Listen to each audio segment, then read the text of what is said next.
We're glad that Thor. Thor is finally has has been worthy now to wield his hammer, axe, or staff. How do we whichever know? it is. We don't even see him holding the hammer. He's clearly He's doing worthy of something. many hammers. Yes, Yes, right. Many, Except Mjolnir. Many All I'm hammers. saying is we will see. So Look, listen, look, I Spirit Act, understand what you're trying to do, okay? But come on, people, don't get fooled again. I am not being paid by Marvel, okay?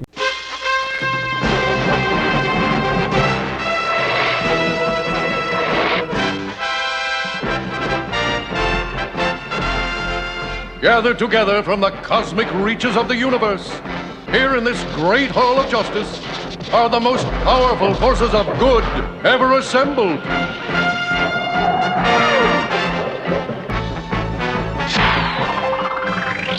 Dedicated to truth, justice, and peace for all mankind. Hey everybody, Spirit Act once again, and we're going to talk about the death of Jane Foster. Some people want that to happen, and we're going to talk about Thor #1. Is this what you wanted? Speedy, Cal, we're all here. Talk. Yeah, that's what I wanted. I've been waiting for her to die for a long time. I have hated this storyline with her as Thor from start to finish, but more than what I've hated is her being Thor, the changes that they've made to him in order to somehow make him more interesting, and then they have still not committed to Thor. I mean, it's good we got the image up over here. He's got this golden arm because he lost his arm. They still haven't taken care of that. And then if you look at the hammers that are being swung over here, you see all of this multiplicity of different weapons, different, like one that looks like Beta Ray Bill's hammer, one that looks like, one of these older hammers out of, out of the Nordic past. But we don't see Mjolnir at all.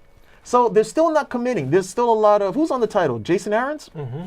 They're still not committing. This isn't like a Aaron's Bendis type of clause or a Scott Snyder clause, or the changes that I've made need to stick around a little bit because of my ego. We can't go, we're still not getting Thor. This guy over here, okay, we have no idea when I open up the pages, is this going to be Thor? So for me, yes. I have never liked Jane Foster as a character. So the idea of her being Thor was not something I was going to accept readily. But even then, the way that they developed it and the stuff that had to happen for her to be Thor, #1, and then the things that had to happen to Thor in order for him to still be a part of the story, I just thought it was just very distasteful for me at the end of the day. So that's me. The fans have spoken. They've asked for Thor to come back, and he's coming back. So I mean, you should be happy. All those fans out there, all the criticisms that Marvel has clearly listened to what's going on. Clearly wants to do what the fans want. Fool me once, shame on me.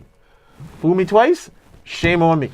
Well, okay, let's listen to an objective voice here in PD. Well, Jason Aaron's at the stage of I would call it the Alan Moore stage of his career, where he's pretty, successful as a Thor writer. He's had a long-standing, got fans following him. So when he gets to this stage, and he's giving you the continuity with the arm, regretfully, and then he's giving you a mix of saying it has changed and nothing, it hasn't, we're not going back. Everything that happened. Jane Foster, who had, she had, cancer, that she was going to die, so they're playing that stuff out. The only problem is that with absolute power, it corrupts absolutely. So it's like once you get to this point, the Aaron fans, there are more Aaron fans than Thor fans. Yep. So I'm at an issue where Well said. they're not going to actually turn these things back, because same with Bendis. Like, Bendis is known as the great one as far as Marvel's concerned, and Aaron is getting next to that point. And then when you get to that stage, like Alan Moore on Swamp Thing, even if the creators thought, hey, that was interesting what Alan Moore did with Swamp Thing, he changed the character. So when you change the character, then you say, no, the Swamp Thing is actually what it was before. Like, no, this is continuity, and people get very hard-edged about it. So I don't know. I mean, I think Thor's always been a struggle post Stanley and Jack Kirby, and then we have one bright spot, which is Walt Simonson. But at the same time, when you go further, you look at Tom DeFalco, who was the editor-in-chief. He has a fight with the Juggernaut, where he's like, "Why are you striking me so?" Like, the dialogue is all bad. So it's like Aaron, he's got a hard writer. What was that, Thor 411? Which one? No. The fight with the Thor 411, the fight with the Juggernaut, where he had to end up taking Mjolnir and taking away his force field. So they can Yeah, have, but the Falco's dialogue was almost like he was born in 1952 or something. That was just really wild at that time. So I think it's hard for me because it's like you got the real Thor back. He's got a hammer or a bunch of hammers that he gets. Like, is this an ever-changing Mjolnir? It's like, you know what? I can change for the mood. I can change into like an umbrella, like in the movie. Yeah, So I can change it to make it a pool stick. You know, I'm an ace now. So no, it's the a Marvel weird thing. malarkey. Okay, that it's the Marvel malarkey at the end of the day, because we get the same, like I already said, we get the same thing with like the Hulk, where it starts off the Hulk is great, and they decided no, this doesn't play well in terms. This doesn't play well in terms of the coloring.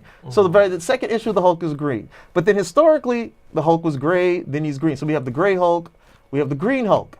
You know, somebody else will get a red Hulk. We'll have a merged Hulk. We'll have War Hulk. We have World War Hulk. And then what's the latest one? The Immortal Hulk. So they just keep making these variations like toys that you would get at Toys R Us or something. With Thor, with that image. What Toys R Us? It's still here for now, okay?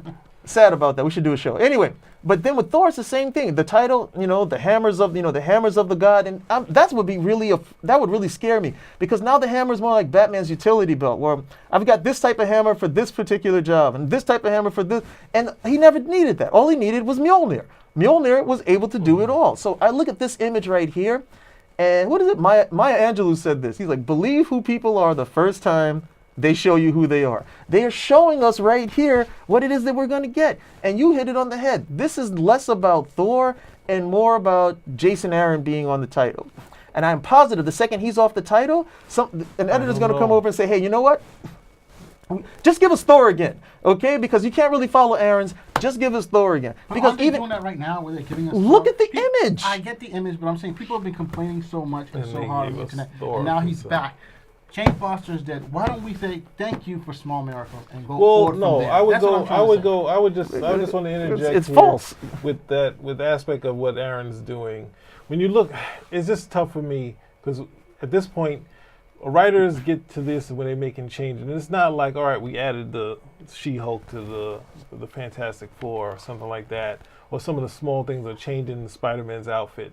When you get to a point which is like the illusion of change, which they used to do, here is when you get to like this Dan Slott Spider-Man, where the writers running, even Peter David's Hulk, they start to run out of ideas doing the classic stuff and like saying, let's change the character. And so, okay, when they merged them, they got some stories out of it. But then he ran out of stories again. It's like, all right, now here comes the angry Banner. Yeah. Oh, then we got to kill Betty, because that's going to give him a whole new direction. He done one episode saying this is what the book was going to be like, and it's like, what? So you have to keep referencing the dead wife all the time? So it's like, when you run out of ideas, it's best to leave, but when it's selling, it's hard to get these guys off the book. I mean, Peter David, number one. And Peter David was, if I remember, he was forced off the book. They told him, look, it's time to go. They had to.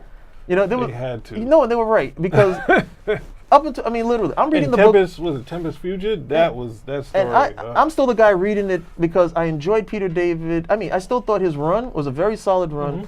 And taken in totality, I thought it was an excellent run at the end of the day, because guys just don't do this anymore. 12 years on a book, they won't allow it anymore at the end of the day. But you made two good points in terms of his run overall. But I'm reading the book for the Hulk. And when he made those changes, I was like, no, I don't like the changes. I'm still reading because I'm hoping that you'll improve later on. But my first and foremost issue with being, opening up these covers, opening up and looking through the pages, is to see a story about the Hulk. This isn't any good. Killing Betty, I thought was a horrible idea. And I forget where I read the interview. He said that he had gotten a divorce. And he was, using the writing to try to get. I was like, no, that's not for you, man. Yeah. That's not for you. She doesn't have to die. So, you can try to experiment with some ideas.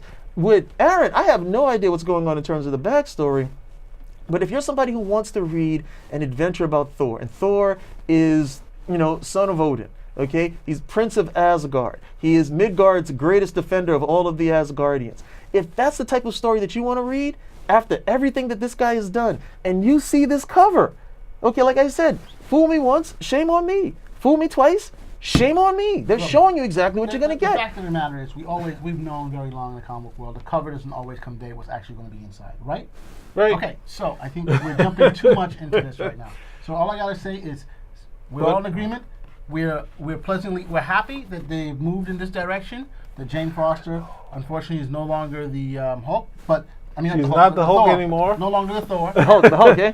No longer Thor, but we're glad that Thor. Thor is finally has has been worthy now to wield his hammer, axe, or staff? How do we whichever know? it is? We don't even see him holding the hammer. He's clearly He's doing worthy of something. many hammers. Yes, right.